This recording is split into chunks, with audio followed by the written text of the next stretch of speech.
जय शिवराय मित्रांनो, आपण चालू होतो राजूरला, कारण की आज होती चतुर्थी. लय दिवसांनी गेलो नव्हतो चतुर्थीला, कारण की आज चला म्हणलं. आज होती आपल्याकडे चार्जिंगचं व्हीकल. गाडी दर्शक थांबेली नाही, तिथं चालू होता फोटोशूट. मग मी बसलो गाडीत.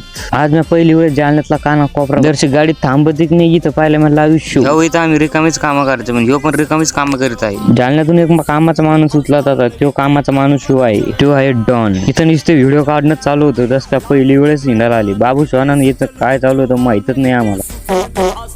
डॉनला आलता बिट्टीचा फोन काय ऐकून.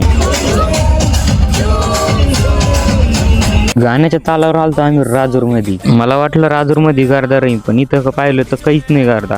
तेवढ्यातच राजूर मंदिर मध्ये इथं चालू होता फुगडीचा कार्यक्रम. पण तर पुढे येता रात्रीच्या 10 वाजता गर्दा भलताच. दर्शन करून आलो आपण बाहेर पाहिलं. बाहेर आलोच नाही, इथं पण चालू होता फोटो. याला पोच सांगू कदरलो होतो आम्ही. शेवट एवढीच पोच सांग. मला जायचं होतं सनरूफ मध्ये. मग आम्ही काय ऐकलो, मग निघलो सनरूफच्या बाहेर. सनरूफ मध्ये निघलो, इतकी थंडी वाजत होती का नाही. तर भेटूया अशा नवीन ब्लॉग मध्ये. ज्यांनी कोणी फॉलो नसेल केले, लवकर फॉलो करून जा.